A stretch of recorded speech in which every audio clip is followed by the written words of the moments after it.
The following is a presentation from the 10th Annual Humanities Days at Montgomery College. The power of humanities to sustain and serve. This year, we offered 32 events via Zoom and in person. To learn more about Humanities Days at Montgomery College and to access other program recordings, please go to this website.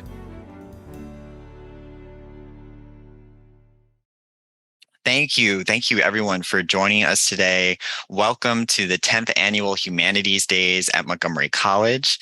My name is Matthew Decker, and in addition to being a co-coordinator of the Digital Storytelling Internship, I am designated host of today's event, but this is a team experience with Professor Megan Howard and then our tremendous Fall 2022 Digital Storytelling Internship team. The Humanities Days initiative is the result of a partnership between the Global Humanities Institute and the Paul Peck Humanities Institute. This year's Humanities Days theme, as you likely know, is the power of the humanities to sustain and serve. With the support of many of our Montgomery College colleagues, we are proud to offer more than 30 events during the week of October 24th through the 28th. And these richly imagined events are interdisciplinary and fused with the humanities, and they stretch you to better understand the many ways that the humanities sustain and serve us all. This program will be recorded, as I said. It's going to be produced into a video to be shared via the college's YouTube channel. So again, if you prefer privacy, please turn off your camera and mic, and you do not need to participate in the chat if you do not want to. Thank you for investing your time and spirit with us today, especially on a Friday afternoon, and we will formally get started. Professor Howard, you can take it away. Thank you, Professor Decker. I am Professor Megan Howard. I am an English professor on the Rockville campus in Montgomery College, and I am very fortunate to be able to be serving as the interim co-coordinator of the Digital Story Internship, while one of the founders of the internship, Jamie Gillen, who is here with us today, yay, is on sabbatical. It is my great excitement and pleasure to introduce you to a fantastic group of students, our Level One Digital Storytelling Interns. Hi, my name is Rivka Handelman. I use they, them pronouns. I'm primarily a Tacoma Park Silver Spring student, and I'm an environmental science major. Hi, everyone. I'm Jaisal Martinez. I'm a student at Rockville campus, and I'm currently studying art history. Hi, guys. My name is Ian Lopez. I'm at the Rockville campus, and I just recently changed my major to cybersecurity. Hi, my name is Filipinas Moises, currently attending in Montgomery College, Germantown campus, and major in associate degree in nursing. Hi, everyone. Hello, everyone. My name is Emily Liu. I'm a student in Rockville campus, and my major is accounting. Nice to meet you all.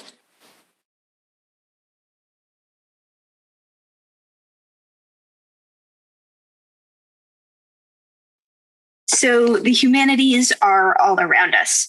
For example, while we may have a lot of mixed feelings about it, the news does keep us informed. We see the humanities in activists and social justice movements that communicate and build themselves on this written and spoken communication. We communicate about our hopes for the future and for change this way, sparking change in our own lives. And after a long day, people sit down to watch TV or read or go to a movie with their friends. And who hasn't been emotionally touched by something they've read or seen? I know I have. Studying the humanities allows us better understanding of the communication that is the substance of our civilization. Studying history and art allows us to see about how the pieces of our culture have evolved and how they're present today. Studying language and communication does similar things. We gain a deeper understanding of people's words and of the messages those words carry. Next slide. So what is digital storytelling and why do we do it? In this day and age, it's really just convenient to share stuff online. Before the internet, you had to share hard copies of stuff, which had its upsides, but was kind of a hassle. Now you can just send someone a link. Arguably, any story you share electronically can be a digital story. This can even include vlogs like the ones you'd see on YouTube or TikToks. However, Digital stories go deeper than just daily vlogging. The vlogs that are about milestones or overcoming challenges are more like digital stories. Plus, a lot of social media creators these days use expensive camera equipment and editing software, and digital stories aim to be accessible. The convenience of sharing online means that digital storytelling can be accessible to many voices that may not have been heard in the past, and lots of them. Digital stories center the voice and indeed the story of the creator. So when we do digital storytelling, we have a specific format. You might know it, have already encountered it. It's most commonly narration overlaid with images, sometimes stock images, but often photos the narrator has taken themselves that relate to the story they're telling. The idea as well is that it's something that someone who is new to video editing software can create, because a lot of us are new to video editing software. Next slide. So this is the official definition of digital storytelling produced by Professors Decker and Gillen. While the form and definition are fluid, digital stories usually prioritize the individual creator's voice, utilize their own images and videos with occasional stock content, and showcase their creative talents. Through participating in the digital storytelling process, typically completed collaboratively, the digital storyteller creates meaning around a central topic, theme, or learning point. And now we're going to learn a little bit about the process of creating a digital story. There's usually 8 steps involved in the creation of digital stories. The first step would be creating a prompt. So you can either come up with a prompt or use another prompt that has already been created. You can use websites such as storycenter.org to get inspired. This website just generates prompts that you can use to reflect on a certain part of your life and write an amazing story. The next step would be to begin writing a script. After becoming inspired to write about a meaningful moment that happened in your life, it helps to put into words the message you're trying to get across. Also, by writing a script, you begin to see how long your story is going to be. Step 3, so after beginning to write your script, you can start sharing your story with your peers. So it's important to begin reading your story to your friends, family, strangers, or anyone that's willing to provide feedback. By doing so, you get another person's opinion, and you usually get feedback on parts that you never knew could be improved. This crucial step is one that many people that create digital stories rely on to take their story to the next level. After doing so, you can start recording audio. So this step is important because it requires time and patience. You want to record in a place that has the least amount of background noise so that it doesn't interfere with your story and cause unnecessary distractions. I always recommend recording in a basement with the doors closed, inside of a car, or even under your blanket. You also want to make sure you're speaking clearly and at a well-spoken pace. I recommend breaking apart your script into small paragraphs that hold similar ideas and reading those small portions at a time. Trying to read the entire script all at once will leave you out of breath, and you're most likely to mess up pronunciation, which isn't beneficial to the audience. So an additional tip to enhance your story is to draw it. This is where storyboarding comes into place. You can draw out parts of your script on a blank sheet of paper or by finding a blank template online.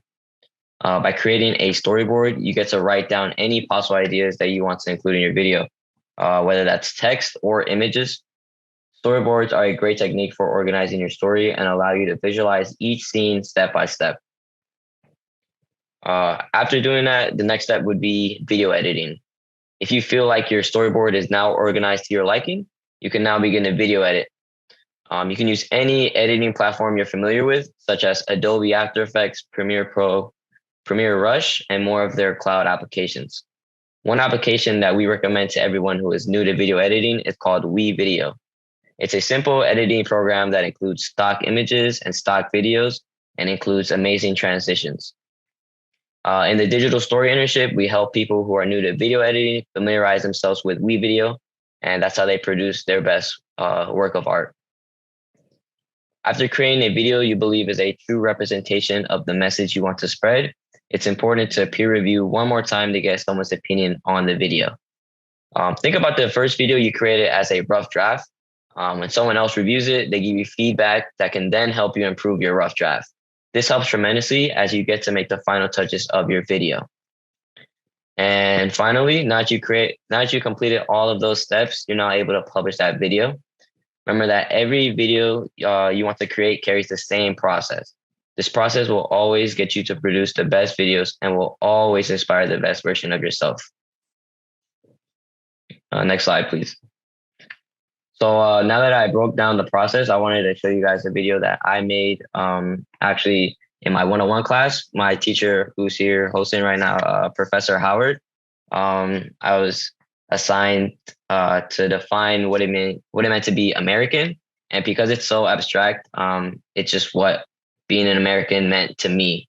And so we can play that video and just show you an example. Good. So my story of growing up has been relatively simple.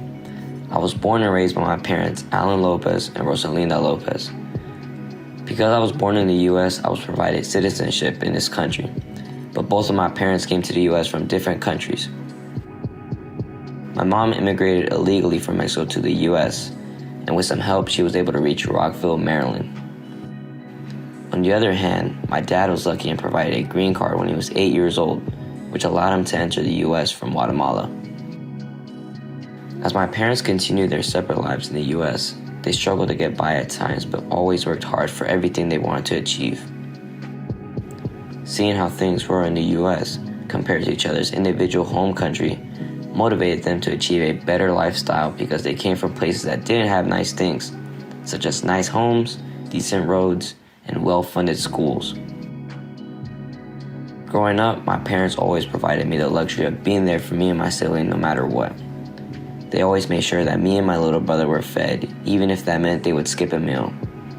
They put us both through school and helped us in school with things like homework and tutoring for specific classes and SAT prep. But how has this benefited me? All of their sacrifice and courage to reach where they are now have allowed me to be in a better position, ultimately putting me and my brother in a better place, which means we have more access to resources and opportunity. To me, being an American is taking the opportunities given to you and being able to create a life for yourself, which is what my parents did. Without them, I wouldn't be where I am now, and I am eternally grateful to be in the position I'm in now. Because of the sacrifices they've made, I am an American.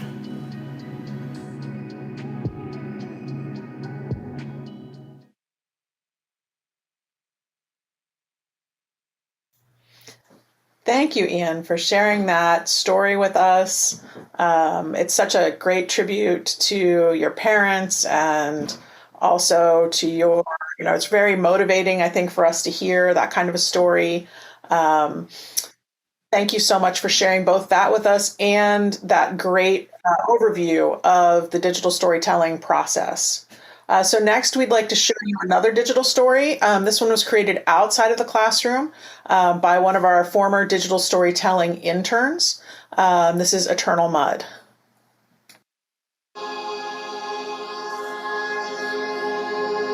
This mud represents the pool of wisdom that he once shared with me.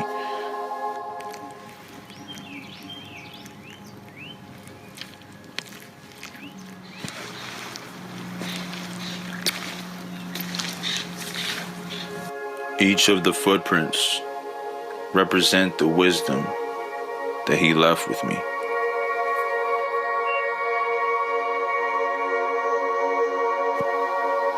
This story is only a portion of his influence and only a fragment of what he truly represented. This is Lincoln Mudd. Professor Lincoln Mudd was born in Washington, D.C. After graduating from high school, he worked in a number of trades, including roofer and catering chef. After initially studying printmaking, he received his MFA in sculpture. Beyond studio arts, he also worked in creative writing and comparative literature. His sculpture practice includes a specialty in metal casting. He has attended numerous art residencies and received an Individual Artist Award from the Maryland State Arts Council in 2003. Lincoln Mudd was a patient and understanding professor. His humble approach to teaching led me to appreciate the artistic process of creation. Lincoln Mudd once said, focal points of my project is just this idea that to come up with a complex or imaginative artistic creation entails more than just sort of a personal exploration. That's often part of it, and the artist sort of reflects things through their personal prism, but you have to engage in research outside of just your personal experience. Prior to passing away, Professor Mudd created his final piece of artwork titled Portamento. Portamento translates to a slide from one note to another, especially in singing or playing a bowed string instrument. In a sense, portamento can be defined as a transition. Professor Mudd taught me many valuable lessons. The most important one of them all was that creation, the long, tedious process of creation, is one that you must embrace, not with the idea that it will be perfect, but with the idea that your creation functions to spark a reaction.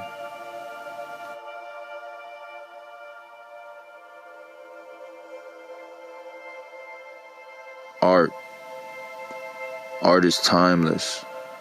Creation is timeless. But the wisdom that Professor Lincoln Mudd left with me, that wisdom is eternal. Eternal Mudd. Thank you.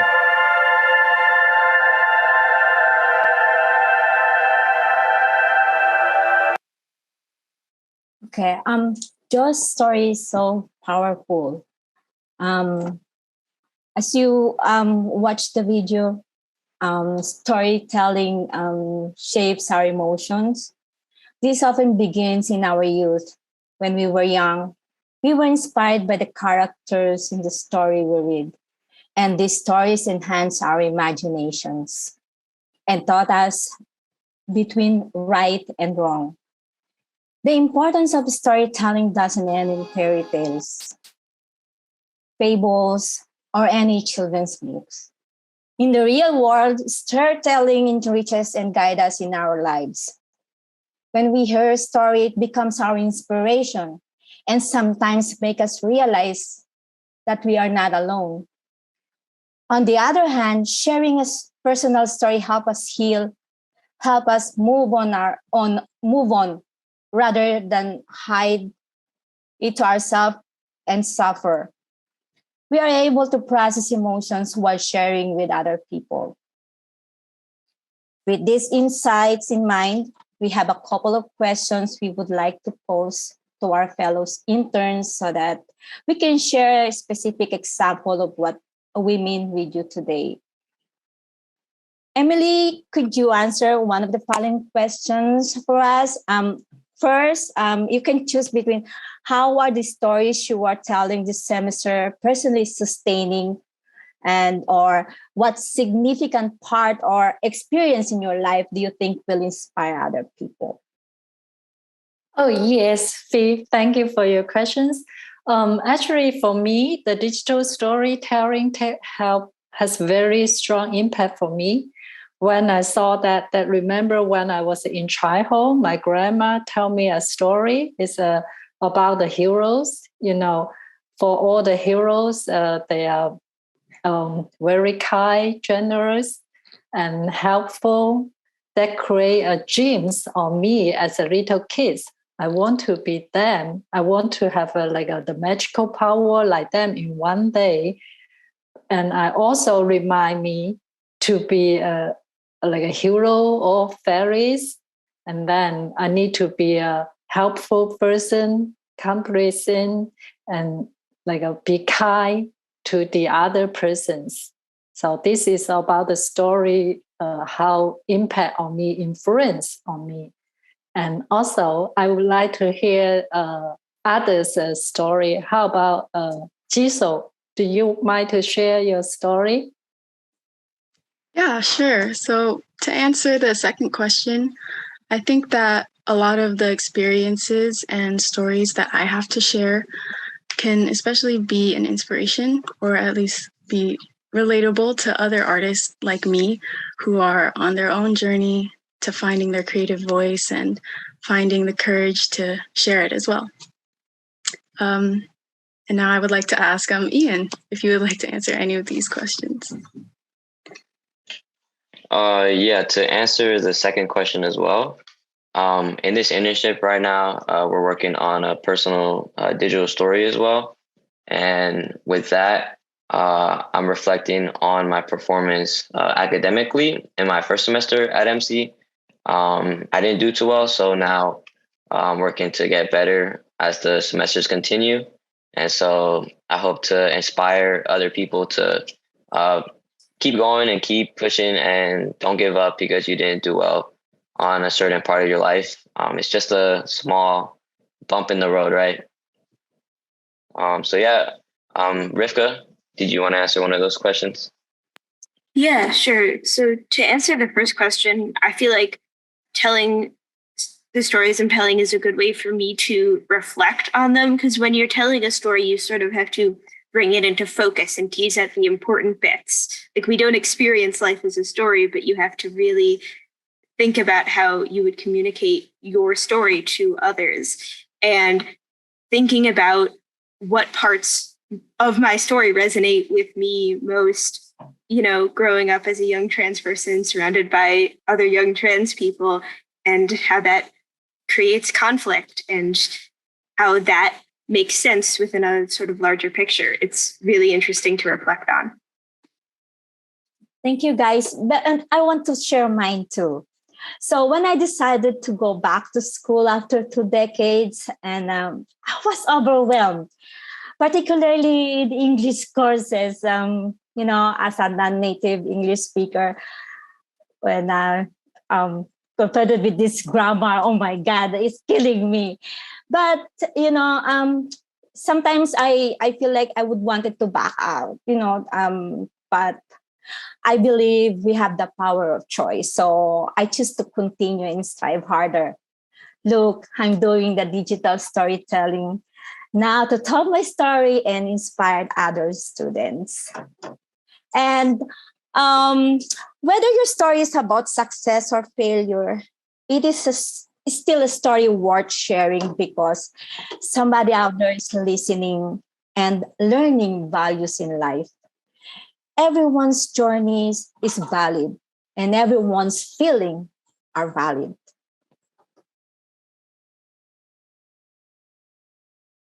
So at this point, we've watched a couple of videos on digital story examples, and we've had a little conversation. So hopefully we have some creative juices flowing. And we would like to encourage you guys to ponder and reflect on what stories you may want to be developing on your own. So we have a few prompts here. Just for inspiration, you don't have to, but if you want to just think, we can look at a challenging journey perhaps that you had. We could think about what things that held you back and things that propelled you forward, how that journey changed you. And for a significant lesson, we can ask ourselves, what were our beliefs beforehand and how did we change our beliefs afterwards.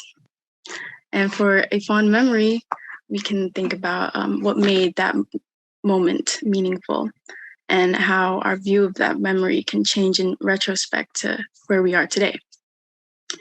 So that leads us to our next point, which is taking the time to reflect and having this reflection space to be introspective. So we would like you guys to have time to just privately reflect on your own. And we'll pull up the prompts so that you guys can do that for a few minutes.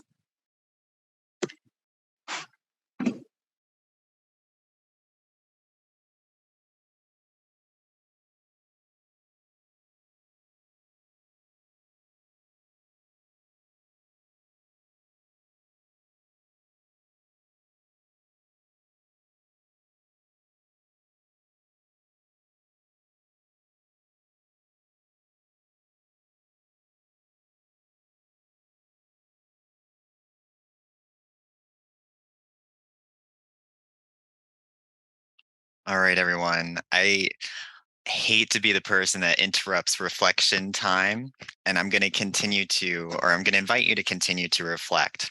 We're about to shift gears from more of a formal presentation to the opportunity for Story Circle. So I'd like to invite anyone who is interested in sharing the story that they've been reflecting upon just now to stay with us for Story Circle. Story Circle in digital storytelling context is considered a sacred space, and full participation is necessary. If you have an idea and you're willing to share it, please stay with us a bit longer. And then for anyone else, if you would prefer to brainstorm your story in private and even to just move forward on it independently, you are welcome to do so. We do have a couple of opportunities we want to share with you. We're excited about these opportunities. First, this semester, we are hosting a digital storytelling competition across campuses. Any active MC student who creates a digital story as a result of today's event or in response to a formal assignment in another class is eligible. Submission details are still to be formalized, but the plan is for the interns that you've met today and the co-coordinators to review any submissions we receive. We will agree and elect a winner together, and then we will invite that winner to join us at the end of the semester showcase to share their story for a broader public experience. So the winner will also be awarded a prize. Right now, we're thinking it's going to be along the lines of a Kindle just to maintain the theme of storytelling and story enjoying. And then beyond that, we also want to remind you that the digital storytelling creation process and your efforts on an individual level, they don't need to be wholly independent. The digital storytelling process is rich and collaborative, and our interns host weekly office hours. You can schedule an appointment for as soon as next week with any of the tremendous people you've met today, if you like. And I can actually put in the chat where you do that as well. Finally, for anyone who's not interested in participating in Story Circle, we're going to invite you to fill out a survey. And this is something that is just helpful for Humanities Days leadership and collection of their data and their insights from the audiences. And we do encourage you to please attend the remaining Humanities Days events of 2022.